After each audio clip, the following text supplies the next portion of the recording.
በአርባኛው ቀን ሰው ለድህነትም ለሀብትም ለሊቅነትም ለድንቁርናም ለውርደትም ለክብርም ለሲኦልም ለገነትም የሚሾመው በ40 ቀን ነው። እንደዚህ ከሆነ እግዚአብሔር ሰውን በ40 ቀኑ በእናቱ ማህፀን አንተ ድሃውን አንተ ባለጸጋውን ብሎ የሚፈርድበት ከሆነ ሰዎች ድሃ ለመሆናቸው ተጠያቂው እግዚአብሔር ነው ማለት ነው። አንተ ለሲኦሉን አንተ ለገነቱን ብሎ የሚፈርድበት ከሆነ ሰዎች ኃጢአተኛ ለመሆናቸው ተጠያቂው እግዚአብሔር ነው ማለት ነው። ሕፃናት 40 ቀን ከሞላቸው በእናታቸው ማህፀን 40 ቀን ሲሞላቸው አካል ዘየአክል ይሰራላቸዋል፣ ተስሎተ መልክ ይፈጸምላቸዋል። ዓይናቸው፣ ጆሮአቸው፣ እግራቸው ሁለንተናቸው ተሰርቶ የሚያልቀው በ40ኛው ቀን ነው። ሰው ከ40 ቀን በኋላ ይሰማል። ሰው ከ40 ቀን በኋላ ያመልካል፣ ያመሰግናል፣ ፈጣሪውንም ያውቃል። በእናቱ ቀን በእናቱ ማህፀን የ40 ቀን ጽንስ ከሆነ በኋላ በ40ኛው ቀን ሰው ለድህነትም ለሀብትም ለሊቅነትም ለድንቁርናም ለውርደትም ለክብርም ለሲኦልም ለገነትም የሚሾመው በ40 ቀን ነው። ያ ማለት እግዚአብሔር ሰዎችን በ40 ቀናቸው ለድህነትም ለሀብትም ስልጣን ይሰጣቸዋል ማለት ነው። ይህንን ይዘው ሰዎች የ40 ቀን ዕድሌ ይላሉ። ታዲያ እንደዚህ ከሆነ እግዚአብሔር ሰውን በ40 ቀኑ በእናቱ ማህፀን አንተ ድሃውን አንተ ባለጸጋውን ብሎ የሚፈርድበት ከሆነ ሰዎች ድሃ ለመሆናቸው ተጠያቂው እግዚአብሔር ነው ማለት ነው። አንተ ለሲኦሉን አንተ ለገነቱን ብሎ የሚፈርድበት ከሆነ ሰዎች ኃጢአተኛ ለመሆናቸው ተጠያቂው እግዚአብሔር ነው ማለት ነው። አንተ ሊቅ ሁን አንተ ደንቆሮ ሁን ብሎ እግዚአብሔር የሚሾም ከሆነ እግዚአብሔር ሰዎች ደንቆሮ ለመሆናቸው ወይም ሰዎች ንፉግ ለመሆናቸው ወይም አመፀኛ ነፍሰ ገዳይ ለመሆናቸው ተጠያቂው እግዚአብሔር ነው ማለት ነው። እንደዚያ ከሆነ ደግሞ በኃጢአተኞች ሊፈርድባቸው አይገባም። ምክንያቱም እሱ ፈርዶባቸዋልና ምንም ማድረግ ስለማይችሉ ክፉ ይሰራሉና ማለት ነው። ሎቱ ስብሐት። እግዚአብሔር ግን ፍርደ ገምድል አምላክ አይደለም። በማንም ላይ እግዚአብሔር ሳይፈጠር የወሰነለትም ሰው የለም፣ የወሰነበትም ሰው የለም። እግዚአብሔር ለሰው ሁሉ መዳንን የሚሻ አምላክ ነው። ሰዎች ሁሉ እሱን ወደ ማወቅ እንዲደርሱ የሚፈልግ አምላክ እንጂ አንዱን ለሐሳር አንዱን ለክብር አልፈጠረም። እግዚአብሔር የወሰነበት ሰውም የለም። ሰው ሁሉ የየራሱን ሸክም ይሸከማል። ቅዱስ ጳውሎስ ገላትያ ምዕራፍ 6 ላይ እንደተናገረው ወኩሉ ጾሮ ይጸውር፣ ሰው የየራሱን ሸክም ይሸከማል። እግዚአብሔር ግን ሲኦልን አሸክሞ የፈጠረውም የለም፣ አክሊል አቀዳጅቶ የፈጠረው ሰውም የለም። ሁሉም ሰው ለነጻነት ተጠርቷል። ሁሉም የዘራውን ያጭዳል።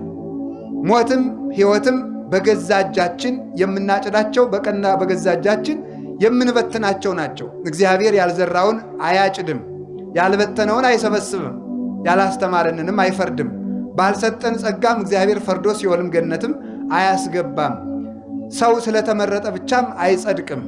ሰው ተፈርዶበትም የተፈጠረ የለም። ሁሉም ሰው ለነጻነት ተፈጥሯል። እግዚአብሔርም ማንም ሰው ይሞት ዘንድ አይፈቅድም። እግዚአብሔር ፈቃዱ የሰው ድነት ነው። ወይፈቅድ ሞቶ ለኃጥ አላ ይትመየጥ ሀቤ፣ የኃጢአተኛውን ሞቱን እኔ አልፈልግም፣ ኃጢአተኛው ተመልሶ በሕይወት ይኖር ዘንድ ነው እንጂ ይላል የሰራዊት ጌታ ቅዱስ እግዚአብሔር። እንዲያ ከሆነ ሰውን በ40 ቀን በ80 ቀን እግዚአብሔር ይሾመዋል ማለት ምን ማለት ነው? ወይም የ40 ቀን ዕድል ማለትስ ምን ማለት ነው? ለመሆኑ በድል ድሃ በድል ሀብታም ይኮናልን? ወይስ በድል ሊቅ በድል ደንቆሮ ይኮናልን? ወይስ ደግሞ ለሮጠ ለሰበሰበ ለፈጠነ ለበለጠ ነውን? ወይስ አንደበቱን ጮሌ ላደረገ ወይም ደግሞ አለሁ አለሁ ላለ ወይም አብዝቶ ለተማረ ወይም በዘመድ ለከበረ ወይም ጉልበት ላለው ወይም ደግሞ ዕውቀቱ ለሰለጠነለት ወይም አንደበቱ ለተከናወነለት ነውን? አይደለም። አኮ ለዘሮጸ ወለዘበደረ፣ ለሮጠ ለቀደመ አይደለም። አሁን ታዲያ እንዴት እንሁን? እግዚአብሔር ሰዎችን መርጦ ካስቀመጠ እናንተ የምትድኑ ናችሁ ብሎ ከመረጠ እኛን ካልመረጥነን ምን ያለፋናል ብለን መጠየቅ እንችላለን። ልፋታችን ከንቱ ነዋ። ምክንያቱም የተወሰነልንን ስለምናገኝ ብለን እግዚአብሔርን መሟገት እንችላለን። ደግሞስ ለምን ጹሙ ይለናል? ለምን ጸልዩ ይለናል? ለምን ስገዱ ይለናል? ለምንድነው አስቀድሱ የሚለን እግዚአብሔር? ለምንስ ይሰብከናል? ለምንስ ሕግን ይጽፍልናል? ለምን መምህር ይሾምልናል? ለምንስ ካህናትን ሾመልን? ለምንስ ሲኖዶስን አስቀመጠ?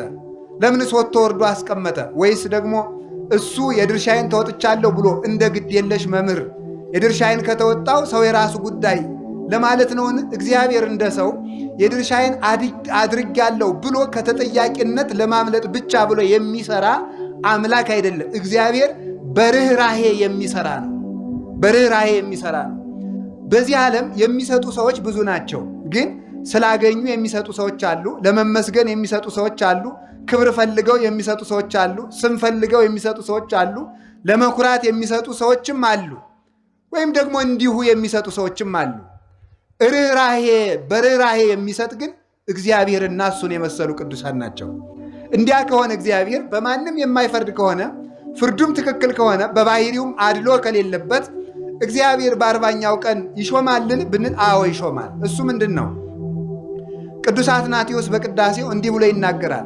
ኦ ዘታወፅኦ ለሕፃን ማቁሄ ብሲ ወትፌኖ ውስተ ከርሰ ብሲት ወተጠበልሎ በሰፋድል ረቂቅ ወትሰይሞ ወበአርባ ዕለት ተሰይሞ እመኒ ለነዲ ወመኒ ለብኢል እንዘማይ ውእቱ ታረገው በጥበብከ።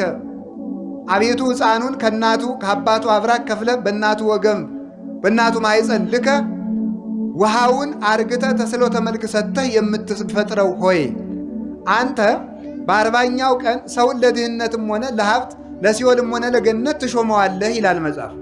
ምን ማለት ነው ብትሉኝ፣ እግዚአብሔር በ40 ቀን ማንንም አይሾምም። ታዲያ ምንድነው? ሰው ቢሰራ የሚበለጽግበትን ቢሰንፍ የሚደህይበትን እጅ ይሰጠዋል ማለት ነው። ቢኮርትሞ ቢቀመጥ የሚኮነንበትን ቢሰግድ የሚጸድቅበትን እግር ይሰጠዋል ማለት ነው። ቢሰጥ የሚጸድቅበትን ቢቀማ የሚኮነንበትን እጅ ይሰጠዋል ማለት ነው። ኃላፊነቱ በእጅ ነው። ኃላፊነቱ በአንደበቱ ነው። ቢያመሰግን የሚጸድቅበት ቢራገም የሚኮነንበትን አፍ ይሰጠዋል። ስልጣኑ ግን የሱ ነው። የሆኑ ሰዎች ወፍን በእጃቸው ጨበጡና አንድ አባትን ሂደው ያችን ወፍ በእጃቸው ይዘው አባ ይቺ ወፍ ሙታለች አለች አሏቸው። ሙታለች ቢሏቸው እያት እስኪ ብለው ሊለቋት ነው። አለች ቢሏቸው ጨብጠው ሊገሏት ይኸው ሙታለች ሊሉ ነው። ነፍሷም ሞቷም ሕይወቷም በእጃችሁ ነው አሉ። ሞቷም ሕይወቷም በእጃችሁ ነው።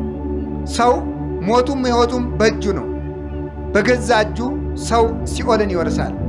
በገዛ አንደበቱ ሰው መንግሥተ ሰማያትን ይወርሳል። ሞት ወሕይወት ውስተ እደ ልሳን እምቃልከ ትጸድቅ እምቃልከ ትትኮነን። ከቃሌ የተነሳ ትጸድቃለህ፣ ከቃሌ የተነሳ ይፈረድብሃል። ሞትም ሕይወትም በአንደበት እጅ ነው ይላል ማቴዎስ ምዕራፍ 12 ቁጥር 36 ላይ ሲናገር። ስለዚህ እግዚአብሔር ሰውን ለሲኦልም ለገነትም አልመረጠም። ሰውን ሁሉ እግዚአብሔር የጠራው ለገነት ነው። ያን ጥሪውን ተቀብሎ አቤት ብሎ ስራ ሰርቶ ጸንቶ መገኘት ደግሞ የሰው ድርሻ ነው። ስለዚህ እግዚአብሔር በ40ኛው ቀን ይሾማል ማለት ብንሰራ የምናገኝበትን ባንሰራ የምንጎዳበትን አካል በ40 ቀን ስለሚሰጠን ነው። ተምረን የምንጸድቅበትን አንሰማም ብለን የምንኮነንበትን አእምሮ የሚሰጠን ያን ዕለት ስለሆነ ያን ያገኘንበት ቀን የ40 ቀን ዕድል የተባለ ያ ነው እንጂ ለተለዩ ሰዎች በ40 ቀናቸው የተሰጣቸው ጸጋ የለም። ስለዚህ እግዚአብሔር ሁሉንም ለድህነት የመረጠ አምላክ ነው። ለድህነት መርጧል። ያንን ምርጫ መቀበል የሰው ልጅ ድርሻ ይሆናል ማለት ነው። ስለዚህ መዳናችን በማን እጅ ነው ያላችሁኝ እንደሆነ በገዛ እጃችን የተያዘ ነው።